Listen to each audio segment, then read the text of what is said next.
सार्वजनिक आरोग्य विभाग DHS भरती रिलेटेड आणखीन एक अपडेट आलेला आहे. काल 8 तारखेला सार्वजनिक आरोग्य विभागाकडून म्हणजे DHS कडून एक पत्र आलेलं आहे, ज्याच्यामध्ये आरोग्य विभागाच्या भरतीबाबत त्यांनी एक आढावा बैठक आयोजित केलेली आहे. याच्या आधी पण एक लेटर आलं होतं, मी तुम्हाला ते लेटर पण दाखवलं होतं बघा. हे वालं लेटर होतं 4 तारखेचं, ज्याच्यामध्ये सर्व आयुक्त, उपसचिव, सहसंचालक, संचालक आणि जे संबंधित सर्व अधिकारी होती यांना हे पत्र काढलं होतं की 6 तारखेला जे आपले सार्वजनिक आरोग्य विभागाचे जे मंत्री आहेत त्यांच्यासोबत एक बैठक आयोजित करण्यात आली होती. त्याच्यामध्ये हे मुद्दा होता आपला गट क आणि ड पदभरती संदर्भात, आणि त्याच्यात आणखीन पण मुद्दे होते जे ऑलरेडी अधिपरिचय त्यांचे जे काही प्रश्न होते त्यांचे आणि NHM कर्मचारी वगैरे आणि बाकी अदर पण मुद्दे होते.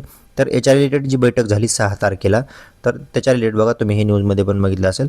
याच्यामध्ये जे सार्वजनिक आरोग्य विभागाचे जे आरोग्यमंत्री आहेत त्यांनी सूचना दिलेल्या होत्या की बघा याच्यामध्ये त्यांनी सांगितलं आहे की अनावश्यक जो काही वेळ लागत आहे त्याचे निर्देश आरोग्यमंत्री प्रकाश आंबेडकर यांनी जे निर्देश दिलेत की विनाकारण एखाद्या टेबलवर जी फाईल अडकून पडत आहे, मग त्याच्यामध्ये कोणतेही असतील पदोन्नतीचे प्रस्ताव असतील किंवा जे आता बघा आपली गट आणि ड संदर्भातली जी भरती आहे, आता जी येणारी सार्वजनिक आरोग्य विभागाची DHS जी भरती आहे, तर त्याच्यासाठी पण जो काही वेळ लागत आहे बघा देण्यात आले.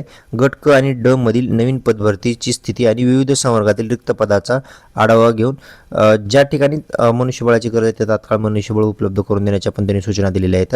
याच्यामध्ये बघा विलंब खपवून घेतला जाणार नाही असं त्यांनी सूचना दिल्या आहेत, म्हणजे फास्ट त्यांनी थोडक्यात काम करायला सांगितलेलं आहे. तर त्याच्या रिलेटेड बघा लगेच आणखीन एक काल 8 तारखेला एक लेटर आलेलं आहे बघा. हे 8 तारखेचं लेटर आहे सार्वजनिक आरोग्य विभागाचं DHSचं. तर याच्यामध्ये मग हे लेटर कोणाला काढलेलं आहे, जे सर्व आपले कार्यक्रम प्रमुख आहेत आणि उपसंचालक आरोग्य सेवा सर्व म्हणजे डिव्हिजनचे सर्व 8 जे DD आहेत आपले त्यांचे उपसंचालक. विषय 11/8/2026 सेवाविषयक बाबींचा आढावा. आता याच्यामध्ये परत त्यांनी काय सांगितले की आयुक्तालयाच्या आरोग्य सेवा मुंबई अधीनस्थ गट क ड संवर्गातील सेवाविषयक बाबीचा आढावा घेण्यासाठी कार्यालयाने 11/8 म्हणजे आता येणाऱ्या 11 तारखेला परवा दिवशी रोजी सकाळी 10 वाजता बैठक आयोजित करण्यात आली आहे. करिता सदर बैठकीत संबंधित कार्यालयातील मुख्य प्रशासकीय अधिकारी जे वगैरे आहेत त्या ऑफिसचे ते आणि संबंधित अधिकारी आणि कर्मचारी जे आहेत त्यांनी सोबत जोडलेल्या बैठकीच्या विषय सूचीनुसार आवश्यक माहितीसह आणि सॉफ्ट कॉपी कार्यालयात उपस्थित राहावी, म्हणजे मीटिंगसाठी बोलवलेलं आहे. तर त्या अनुषंगानं परत एक आणखीन 11 तारखेला आता मीटिंग आयोजित केलेली आहे, जसं जे निर्देश दिलेले आहेत सार्वजनिक आरोग्य विभागाचे जे आपले मंत्री आहेत त्यांनी.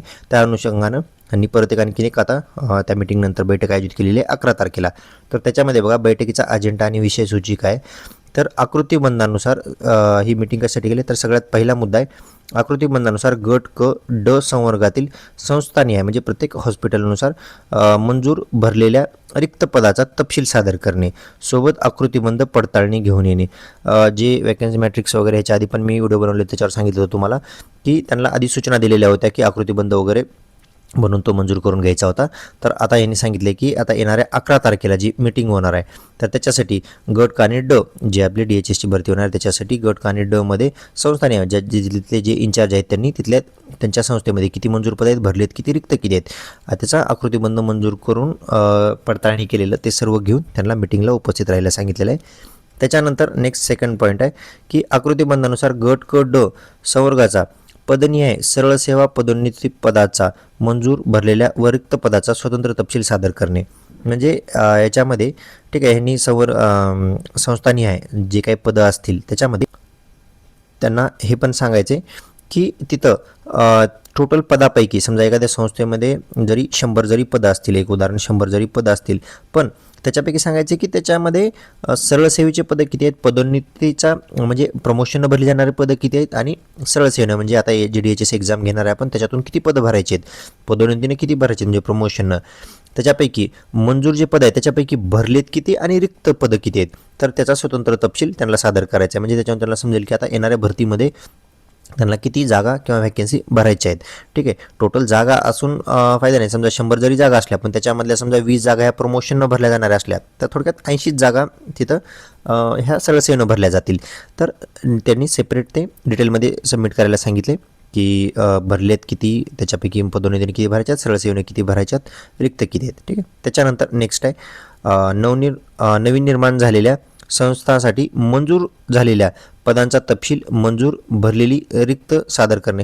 आता याच्यामध्ये याच्या आधी पण एक जी आर आला होता, ज्यामध्ये त्यांनी सांगितलं होतं, शासनाचं परिपत्रक आलं होतं, ज्यांचं 50% अपेक्षा वगैरे काम पूर्ण झालेलं आहे तिथले पण पदांना मान्यता मिळालेली आहे. तर असं जिथं नवीन निर्माण झालेल्या संस्थासाठी, जे नवीन हॉस्पिटल वगैरे ज्या संस्था नवीन निर्माण झाल्या तर तिथं जी काही पदनिर्मिती झालेली आहे, नवीन जी मंजूर झालेली आहेत पदं, त्याच्यापैकी मंजूर किती, भरलेले किती आहे तिथं ऑलरेडी ते पण त्यांनी सादर करायला सांगितलेले आहेत. म्हणजे जे काही रिक्त पदं असतील तिथं नवीन ठिकाणी पण, तर ते पण पद हे आता ह्या येणाऱ्या DHS भरतीतून त्यांना भरता येतील, त्याच्यासाठी ते पण सांगितलेलं आहे.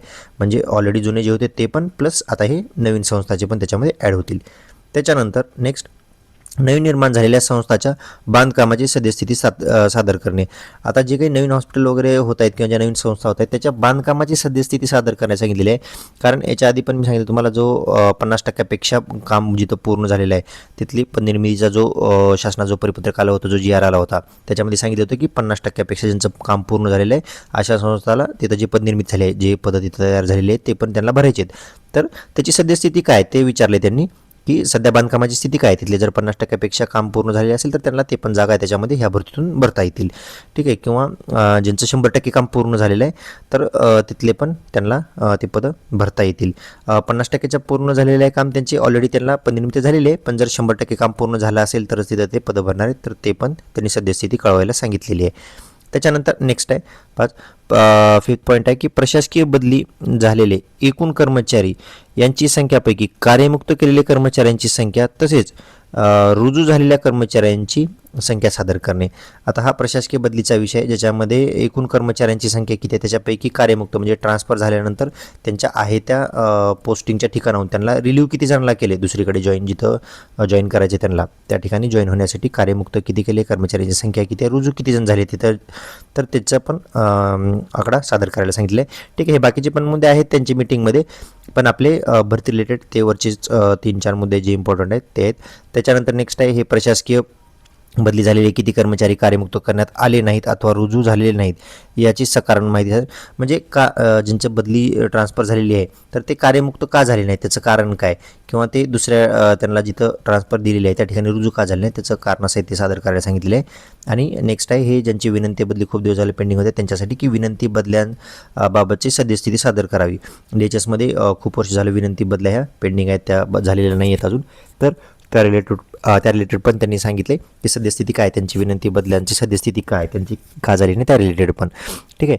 तर हे मुद्दे आहेत आता येणाऱ्या 11 तारखेच्या मीटिंगमध्ये. पण त्याच्यातले जे महत्त्वाचे आपले मुद्दे होते ते हे स्टार्टिंगचे फर्स्ट मुद्दा होता की आपले मंजूर पदं किती आहेत ते त्या रिलेटेड. त्याच्यानंतर सरळ सेवा पदोन्नतीचे किती आहेत, नवीन संस्थाचे जे पदनिर्मिती झालेली आहे तिथले मंजूर किती आहेत, भरलेले पदं किती आहेत आणि सद्यस्थिती काय, तर त्या रिलेटेड हे मेन या बैठकीमध्ये चर्चा होणार आहे.